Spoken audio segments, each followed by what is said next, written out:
É Atos 11, né? Os irmãos querendo conferir, abram as suas Bíblias. Atos 11, nós temos aí todo o capítulo. A primeira parte deste capítulo trata o fim da história sobre Barnabé e também a história sobre a aceitação do gentio crente na igreja. Você iniciar a leitura do capítulo, você nota esses dois temas. E na última parte do capítulo nós temos aí a história da igreja de Antioquia e a ação e o trabalho de Paulo e Barnabé. Mais cedo eu comentei com o Joabe e falei, vamos cantar, se for possível, o cântico de Barnabé. Meus irmãos, é um personagem tremendo, é um personagem fantástico que nós veremos em nossa reflexão, em nosso pensamento aqui. O porquê que nós cantamos tudo aquilo a respeito de Barnabé. Eu fico pensando que foi com a presença dele em Antioquia, com todas as suas qualidades, é que os seguidores de Jesus passaram a serem chamados de cristãos. E nós veremos mais focado em Barnabé algumas das suas qualidades extraordinárias. Eu não preciso ter inveja de Barnabé, porque são qualidades que eu também posso ter. Eu posso ter estas qualidades que Barnabé tinha. Eu quero fazer a leitura, os irmãos tendo a sua Bíblia, mesmo assentados, capítulo 11, versículo 19, até o verso 30. Uma leitura rápida, ela está ali. Vamos fazer o seguinte: os versos ímpares, os irmãos leem comigo, os versos pares, as irmãs leiam juntos, mesmo assentados. Os ímpares, os irmãos comigo, e os pares, as irmãs. Vamos lá. Os que tinham sido dispersos por causa da perseguição desencadeada com a morte de Estevão, chegaram até a Fenícia, Chipre e Antioquia, anunciando a mensagem apenas aos judeus.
Amém.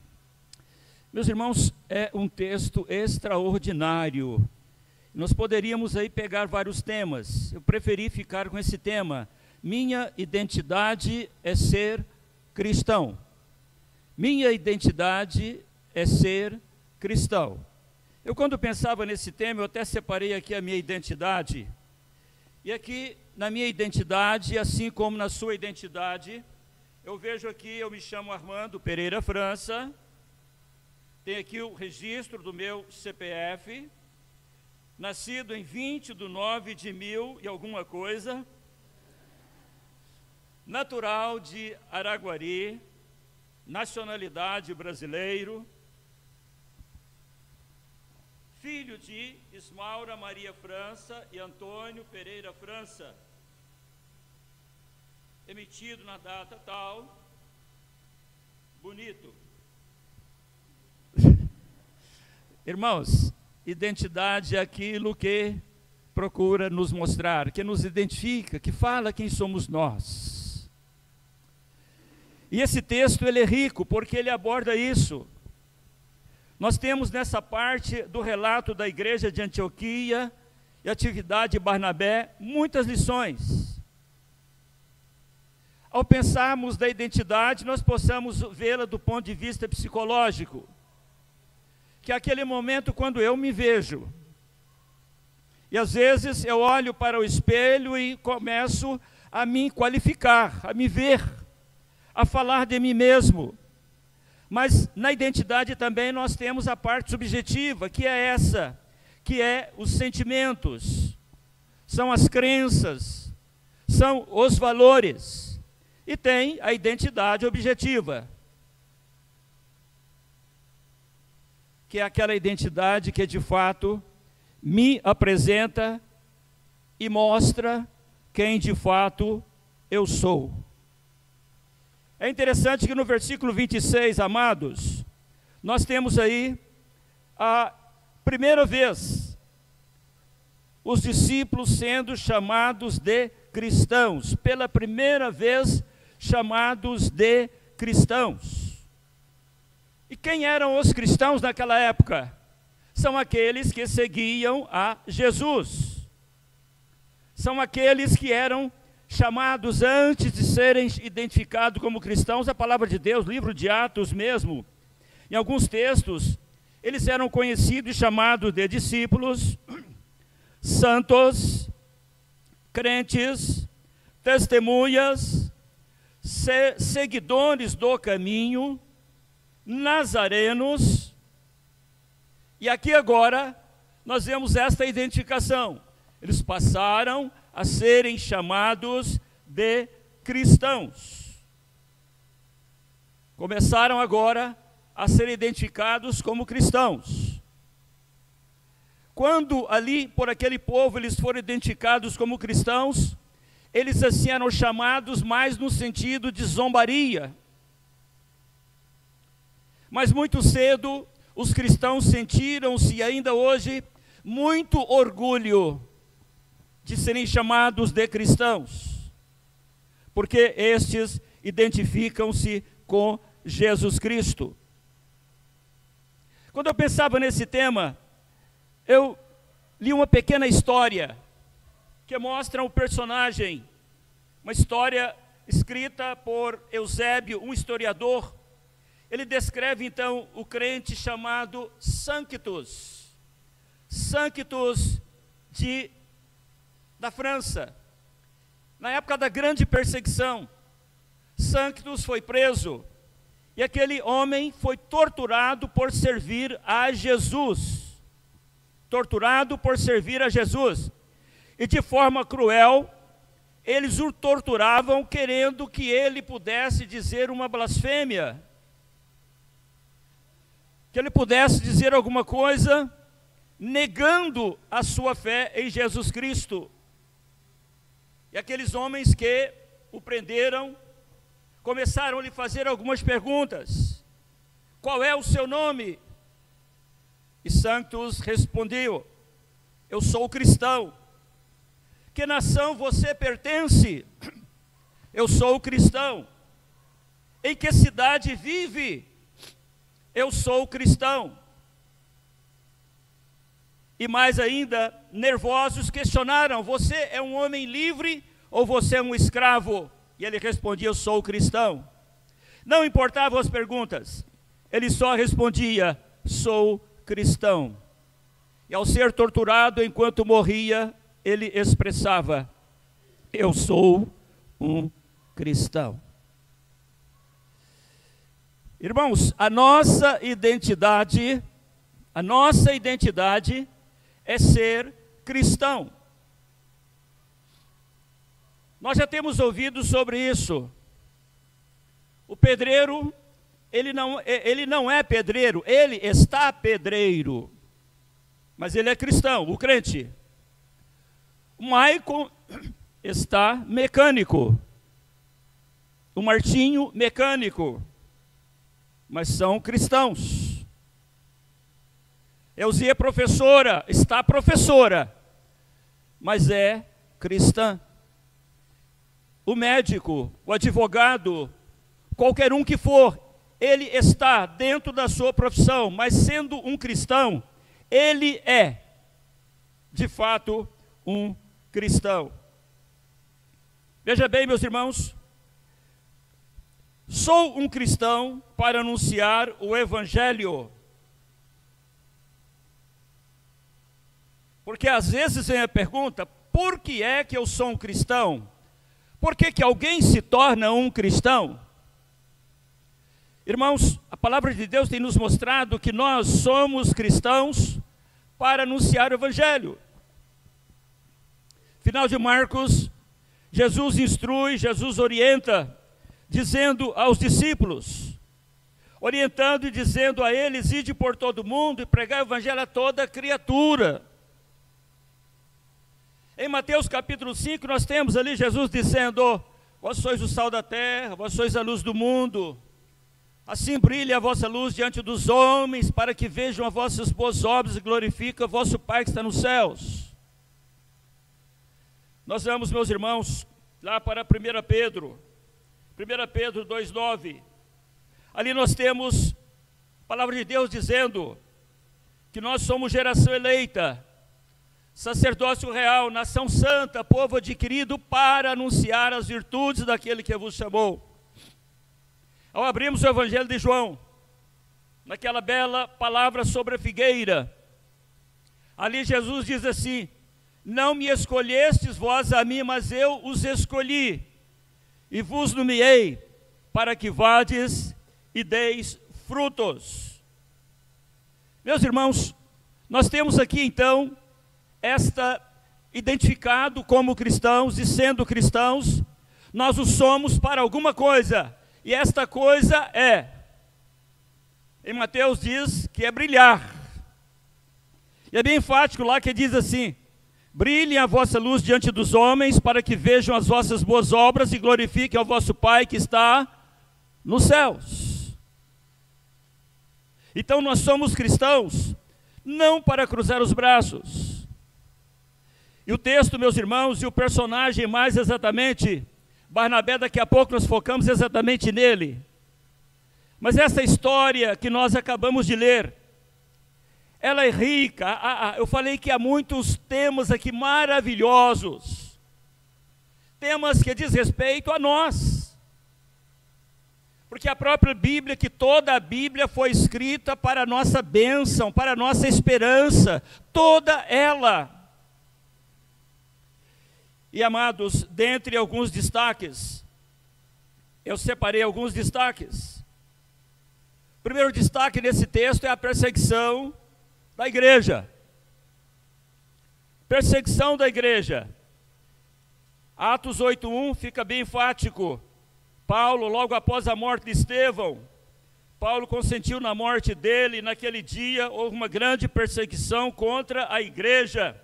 E todos que eram dispersos das terras da Judéia e Samaria saíram dispersos e perseguidos.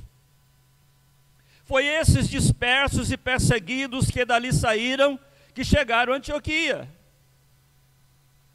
Mas ainda dentro do tema perseguição da igreja, nós temos aprendido que a expansão da igreja, a expansão do evangelho, está intimamente relacionado à perseguição. Meus irmãos, a expansão do evangelho está intimamente relacionado à perseguição, e passados 2000 anos, a perseguição continua, ela é tremenda. Meus irmãos, os cristãos continuam a ser perseguidos em grande parte do mundo. Mais de 350 milhões de cristãos são perseguidos no mundo. Em torno de 100 países, mais ou menos 20, mais ou menos 30 na Ásia, 20 na África e 30 na Ásia, onde existem as maiores perseguições. Tornou-se comum você abrir uma reportagem e ver ali, foram mortos, foram queimadas e destruídas igrejas.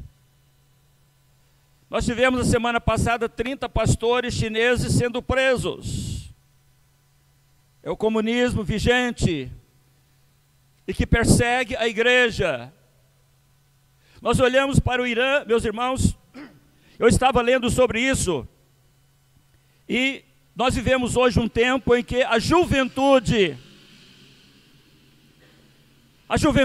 a partir do assassinato daquele crente nos Estados Unidos, a juventude por todo o mundo tem se voltado para Jesus. Tem havido um tremendo avivamento.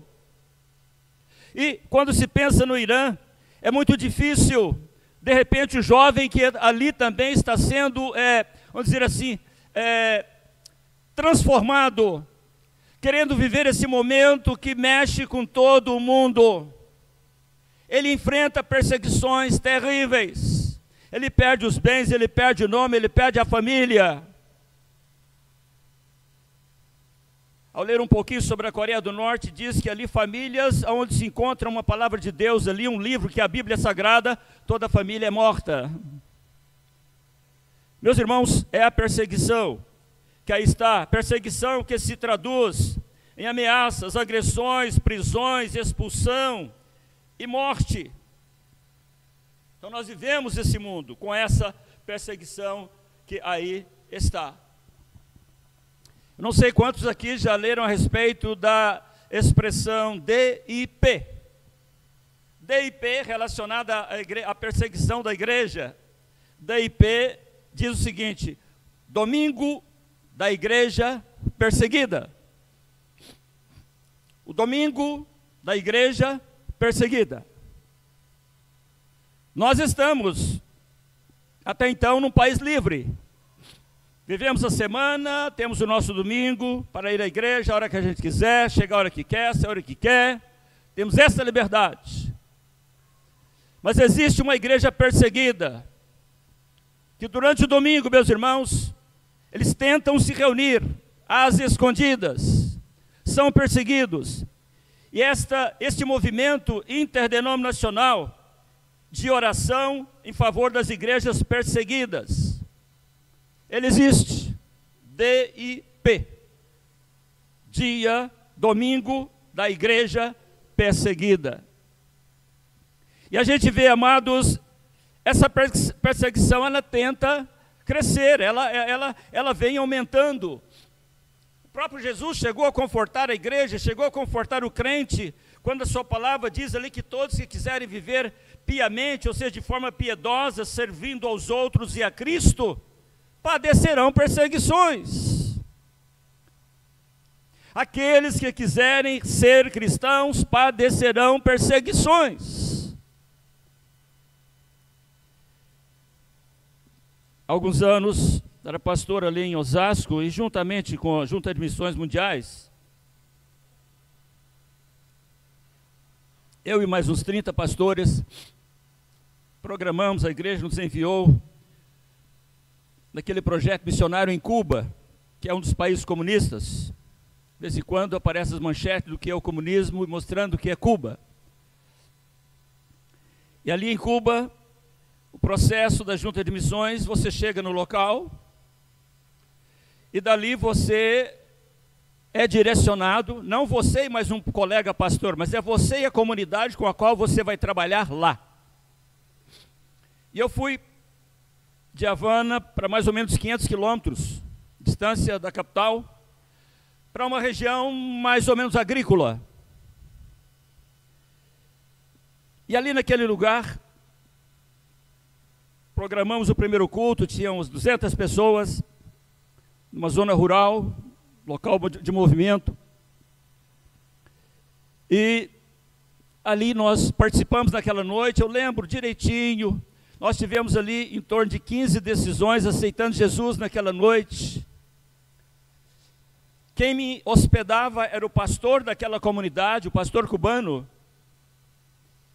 E aí fomos para a cidade pequena onde ele morava, ele que havia me recebido lá. E no outro dia, 7 da manhã, bateu-se a porta do pastor. Era um enviado da polícia, da justiça, que comandava aquela cidade, para ir à delegacia.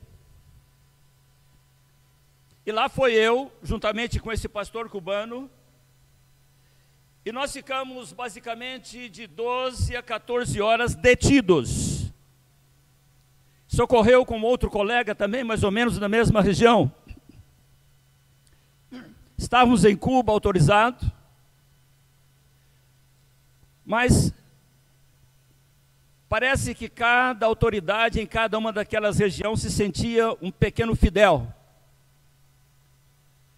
E lembro que nós fomos, muita conversa mole, muita afronta, vocês não podem pregar, fiquem apenas como turista, passeiam, mas não mexe com essa questão de pregar o evangelho.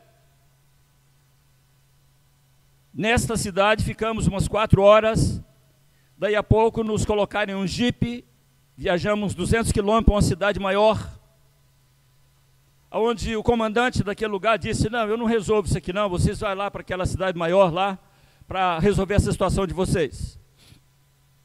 Lembro direitinho, era em torno de 20 horas, depois de ganhar muito chá de banco, muita conversa fiada nesse outro lugar. Então nos chegou o indivíduo e falou, olha, nós informamos e tal, vocês podem ficar aí, mas não prega o evangelho, não mexe com isso não. Passeia e tudo, mas não mexe com isso não. E voltamos. Mas Deus me deu a felicidade, mas nesta região, meus irmãos, de encontrar uma igreja. Veja como são as coisas. Naquela igreja ali, eu de repente vi os irmãos que ninguém tinha uma Bíblia completa, como nós temos. E cada um tinha o livro de João, outro Marcos, outro Salmos, e assim por diante.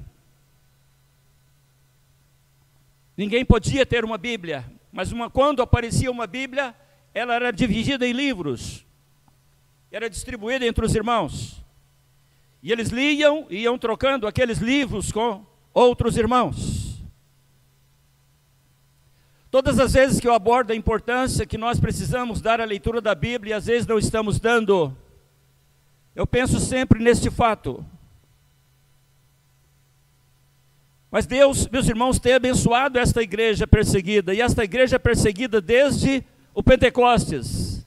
Se você abrir Atos, após o Pentecostes começou a perseguição terrível contra a igreja. E ela continua crescendo para a honra e glória do Senhor.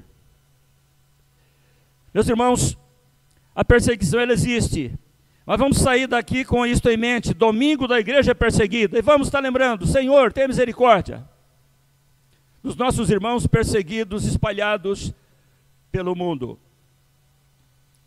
Segunda lição interessante, destaque, que eu tirei desse texto, amados, é o evangelho em Antioquia. Do verso 20 ao verso 24, que lemos, 20 a 24,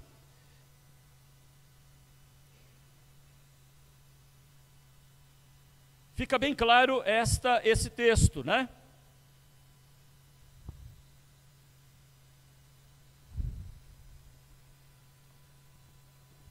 Onde procura mostrar o papel e como viviam aqueles irmãos.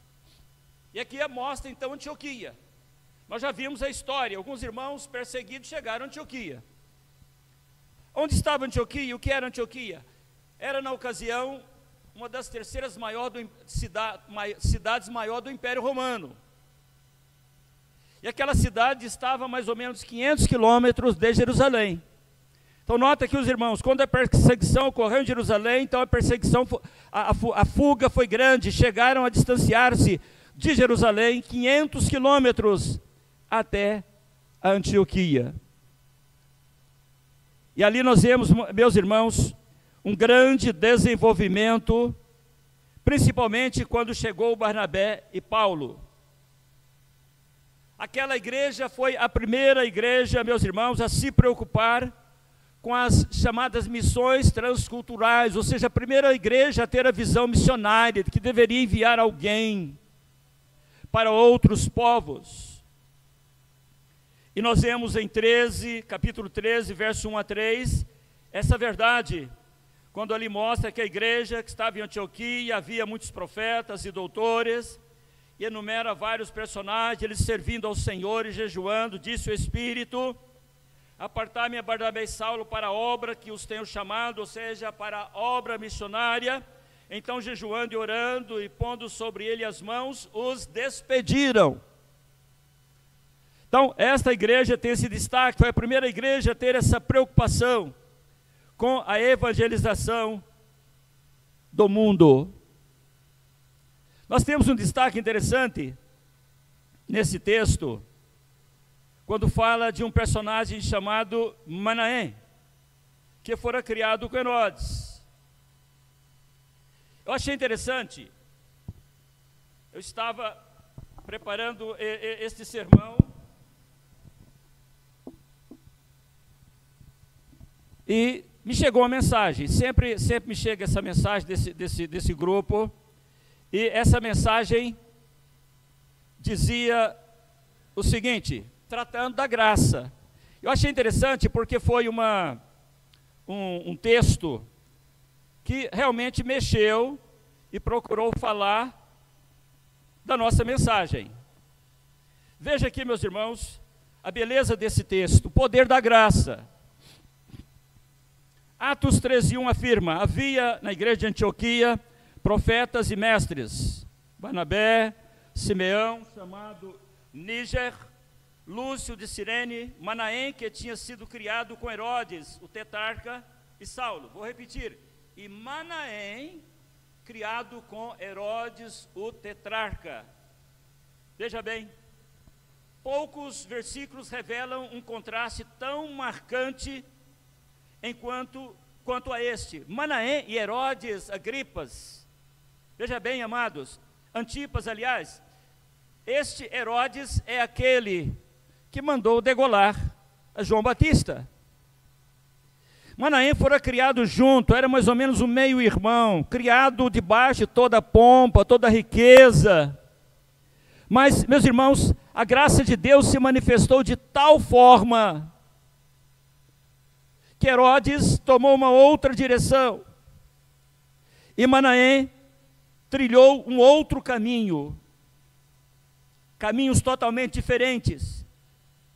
E ali nós temos, meus irmãos, este personagem, Manaém. Às vezes a gente lê, já leu muitas vezes isso, a gente para dizer, criado com Herodes, junto, sob o mesmo teto, as mesmas escolas, mesmo luxo, mas daí a pouco manifesta-se a graça de Deus, transformando Manaém, e também levando Herodes para o caminho que nós conhecemos, ao ponto de decapitar João Batista. Irmãos, nós temos ali naquela igreja o trabalho grandioso dos leigos. Ali nós temos testemunho dos leigos, ficando claro que quem gera ovelhas são ovelhas. Não é o pastor que gera ovelhas, ele tem um papel fundamental, chamando-nos à responsabilidade como crentes, como membros da igreja, para estarmos testemunhando a respeito de Jesus. E ali nós temos estes leigos, que fugindo, chegaram a Antioquia e começaram a pregar. E ali fundaram aquela extraordinária igreja missionária, se tornando um grande centro de ensino e pregação, principalmente sobre Paulo e Barnabé. Aquela igreja, amados, foi uma igreja generosa. Foi Antioquia que, depois reunindo alguns irmãos, enviaram uma oferta para ajudar os irmãos da Judéia que passavam fome. Isso era uma característica grande daquela igreja. Ali nós temos aquela igreja, uma igreja sensível à voz do Espírito Santo. Se os irmãos abrirem e lerem Atos 3,13, quando Paulo e Barnabé é enviado, depois Atos 14, 26 e 27, eles foram enviados e praticaram missões por quase 15 regiões distintas e diferentes, realizando a extraordinária obra de evangelização do mundo. E nós temos o terceiro e último destaque desse texto, é Barnabé e sua identidade. A identidade de Barnabé, meus irmãos, ela está explícita no versículo 24.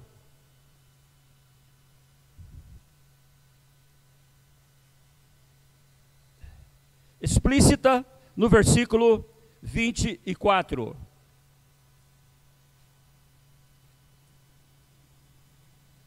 Que diz assim: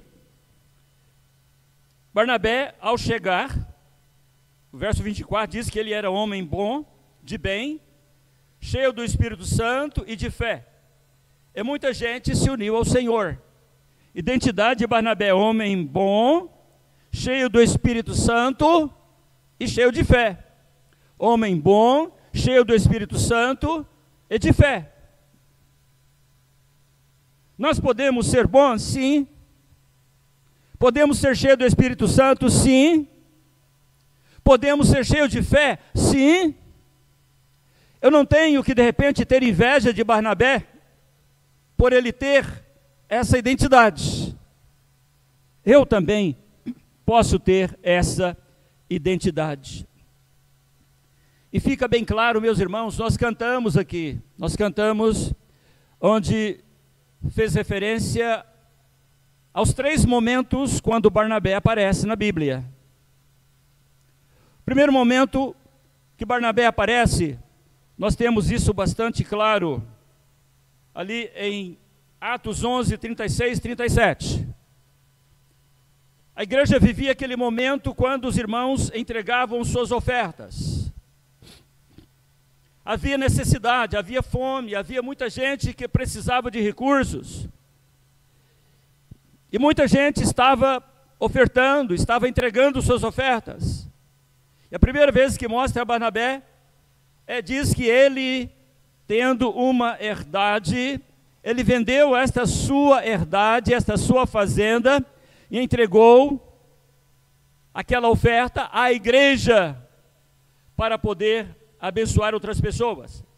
Segundo momento que fala de Barnabé, é quando ele apresenta Paulo aos apóstolos. Paulo converteu-se, chegando a Jerusalém, Paulo estava como que perdido. A igreja com medo, né? Poxa, aquele cara perseguia a gente, agora está aqui com essa conversa e tal. E a igreja, os apóstolos não recebiam Paulo. Barnabé chega, abraça Paulo e leva Paulo e apresenta aos apóstolos, e a partir dali nós conhecemos a história. E o terceiro momento de Barnabé é quando, meus irmãos, ele é chamado para ir a Antioquia. Ao olhar para o personagem Barnabé, nós podemos vê-lo como um crente pontual, disponível, generoso, pronto, um personagem que fez a diferença ali naquela época. Eu posso ter essa identidade? É uma pergunta. Eu creio que no nosso íntimo nós podemos até afirmar: eu posso também ter essa identidade. Sim ou não? Eu posso ter essa identidade. A Bíblia diz que ele era um homem de bem. Meus irmãos, bondade é um dos frutos do Espírito Santo. Gálatas 5, você lê ali, vai ver que um dos frutos do Espírito Santo é a bondade. É fruto do Espírito Santo. Sou mau, mas posso aprender a ser bom. Isaías falou disso no seu primeiro capítulo, verso 17. Deixai de fazer o mal e aprendei a fazer o bem. Esta mesma mensagem, meus irmãos, ela ressoa hoje, ela é atualíssima para a igreja, para o cristão, aquele que quer de fato ser cristão. Deixe de fazer o mal, aprendei a fazer o bem. Salmo 37, 23 diz que os passos de um homem bom são confirmados pelo Senhor. E nos 3 momentos que Barnabé aparece aqui, nós o vemos como alguém, meus irmãos, que está querendo ser útil, alguém que está cuidando de outros, alguém que está querendo ser bênção na vida de outros. Ao entregar a sua oferta à igreja, ele estava sendo bênção na vida de muitos que tinham necessidades.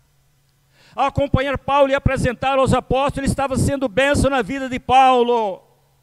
Ao chegar a Antioquia, meus irmãos, ele estava sendo bênção naquela igreja, como a história mostra. Então essa é a primeira identidade que nós vemos aí de Barnabé. A segunda, meus irmãos, diz que ele era homem cheio do Espírito Santo. Cheio do Espírito Santo. Ele esvaziou-se para ser cheio do Espírito Santo. Se nós queremos ser cheio do Espírito Santo, viver uma vida assim, nós precisamos nos esvaziar de algumas coisas, tudo aquilo que contraria a vontade do Senhor. Barnabé esvaziou-se de tudo, para poder, meus irmãos, ser bênção na vida das pessoas. Ele vendeu tudo e entregou. Já falei uma vez para os irmãos aqui que o momento que nós mais parecemos com Deus é o momento quando nós damos. Este é o momento quando a gente mais parece com Deus. E me vem à mente, os irmãos já ouviram uma vez isso, final da Segunda Guerra, a cidade tentando se reconstruir, soldado americano, cristão, no seu jipão, fazendo sua ronda normal. Ele para na porta de uma panificadora que começava, já tinha colocado uma vidraças no lugar, e já tinha ali do lado de dentro, em exposição, algumas coisas gostosas. E aquele soldado parou o seu jipe, olhou e viu uma criança que havia perdido os pais na guerra, vivia na rua, miserável, pobre, com fome. Aquele soldado desceu do seu jipão, não disse nada àquele menino, entrou naquele local, comprou algumas coisas gostosas. Ao sair, sem dizer alguma coisa, entregou aquele menino e foi dirigindo para o seu jipe. Já chegando no jipe, ele sentiu que alguém puxava o seu paletó. Ele para e olha. Ali estava aquele menino com os olhos banhados de lágrimas, dizendo para ele e fazendo a seguinte pergunta: você é Deus?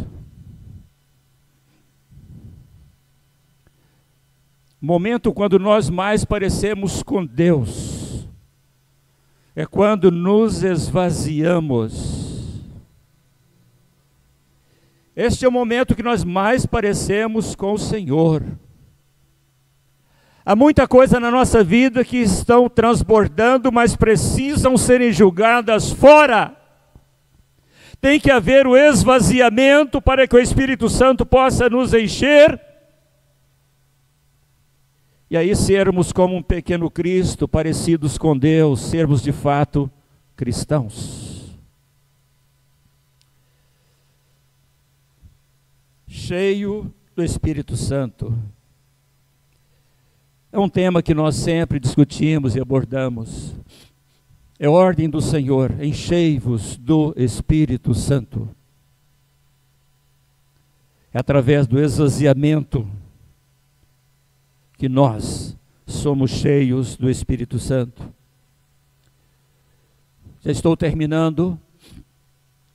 Uma outra qualidade e outra identidade desse personagem, Barnabé, diz que ele era um homem de muita fé. É um outro tema que a gente está cansado de abordar, né, na igreja. Sempre discute, fala muito, vira mexe, fala fé, fé, fé, fé, fé.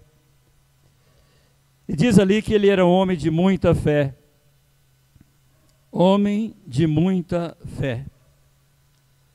Hebreus 11:6, um texto bem conhecido, diz que sem fé é impossível agradarmos a Deus. Quando eu penso nesse texto, me vem um personagem lá em Números, Calebe, um daqueles 12 moços que foram visitar a terra e voltou. Enquanto ele e Josué diziam, nós podemos entrar na terra e conquistar a terra. Os outros 10 diziam, não, nós não podemos, lá tem gigantes, lá tem cidades fortes, de muros altos. E Calebe diz uma coisa interessante, no meio, estavam quase sendo apedrejados. Calebe então diz assim, se o Senhor se agradar de nós, Ele vai nos colocar nessa terra. O povo foi colocado na nova terra, na Canaã, sim ou não? Sim. Mas o mais bonito, ainda pensando o personagem, nós vamos ver lá em Josué, ao ocuparem a terra, as famílias, as tribos foram pegando o seu quinhão de terra, aqui, ali, lá e tal. Uma das últimas famílias a pegar o seu pedaço de terra foi quem? Calebe, porque ele estava ajudando todos os outros a se colocarem no seu pedaço de terra. Mas de repente, quando ele visitou pela primeira vez Canaã, na época dos 12, ele tinha em torno de 40 anos. Nessa época, lá em Josué, ele já tinha 85 anos. Já tinham entrado na Canaã, lá, o povo já tinha ocupado a terra e tal. Ele chega para Josué e diz assim, Josué, eu agora quero a minha terra. Ele estava com 85 anos, ele diz assim, a minha força hoje, Josué, é como a força quando eu tinha 40 anos atrás. Eu quero a minha terra, eu quero aquele pedaço lá, naquela região ainda tinha alguns gigantes. Ou seja, ele queria lutar, mas ele queria aquele pedaço de terra. Eu às vezes digo, meus irmãos, já tem um sermão que eu utilizo isso, dizendo que a fé nos rejuvenesce. A fé nos dá ânimo, a fé nos dá força. A fé amplia a nossa visão de horizonte. A fé é uma bênção em nossas vidas. Nós podemos pedir a Deus fé. A Bíblia fala disso. Nós podemos pedir a Deus fé. Mas eu queria que você pensasse nisso, né? Sem fé é impossível agradar a Deus. E nós temos aqui alguns versículos. Quero apenas fazer referência a ele. Tiago fala muito bem disso. Tiago aborda 2,14 sobre fé, dizendo o seguinte: meus irmãos, que aproveita se alguém disser que tem fé e não tiver as obras? Porventura a fé pode salvá-lo? Ele segue no verso 17 dizendo: assim também a fé, se não tiver as obras, é morta em si mesma. Verso 26: porque assim como o corpo sem o espírito está morto, assim também a fé sem as obras é morta. Volta ao verso 19: tu crês que há um só Deus? Fazes bem, também os demônios creem e estremecem. Como é que é isso? Trocando esse miúdo, né? Trocando em miúdo. Tu crê que há um só Deus? Se nós chegarmos numa multidão de 2.000 pessoas, qualquer uma região da cidade, reunir, levanta a mão quem crê em Deus. Praticamente todo mundo vai levantar a mão, creio em Deus. Sabe que existe um Deus soberano, criador. Às vezes até conhece a história de que amou o mundo de tal forma e enviou Jesus. mas fica apenas nesse âmbito de crer. E a Bíblia diz aqui que os diabos também creem e estremecem, mas não obedecem. Aqui está a diferença. Eu quero concluir, meus irmãos, dizendo que esse personagem de Barnabé, ele realmente nos ensina isso. Barnabé era homem de fé. E se olharmos os 3 momentos da aparição dele, ele já exercitava a fé, mas junto com aquela fé acompanhava as obras. Quando daquela oferta, o que ele fez? Ele foi, vendeu e entregou. Obra. Quando encontrou Paulo, ele pegou Paulo pelo braço e falou: vamos, eu vou levar você aos apóstolos. Obra. E quando ele deixa a sua cidade e vai para Antioquia, 500 quilômetros longe de Jerusalém, ele está aqui, não só tendo fé, mas exercitando em obra. Que Deus possa, meus irmãos, nos abençoar, que Deus possa nos ajudar. Esse texto, ele é extraordinário e nos ajuda a olharmos. Não vamos esquecer, olhar para Barnabé. A sua identidade era homem bom, cheio do Espírito Santo, cheio de fé. Se eu sair daqui já guardando isso, e também guardando outra coisa, que eu não preciso ter inveja dele, eu também posso. Eu posso ser bom, eu posso ter fé, eu posso ser cheio do Espírito Santo. Já ao sair daqui com esta ciência e esta vontade, com certeza Deus vai nos ajudar a, de fato, meus irmãos, podemos ser esse cristão. Podemos estar o que seja hoje, mas o importante é ser. E a palavra de Deus nos chama a atenção para sermos cristãos. Vamos, ao sermos identificados como cristãos em alguns lugares, vamos nos sentir orgulhosos. Não vamos nos esconder, não. Não vamos ser como aquele jovem que era muito ativo na sua igreja e foi fazer uma especialização nos Estados Unidos, numa grande universidade, considerada uma universidade muito difícil.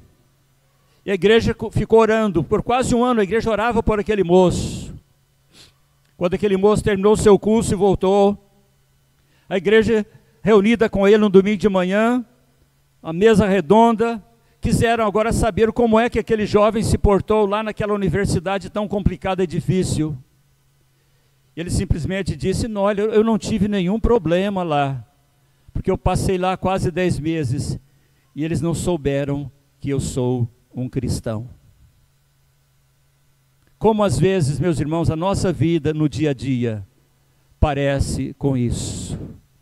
Mas que Deus nos ajude a sermos de fato cristãos e sentirmos-nos orgulhosos disso. O restante do texto mostra que realmente naquela igreja havia muita gente, doutores, profetas, e realmente muita gente que abençoou aquela igreja, e mais ainda, aquela igreja foi uma bênção para o mundo cristão a partir daquele tempo, com essa visão além fronteira, transcultural, de poder pregar até os confins da terra. Que Deus nos abençoe. Amém?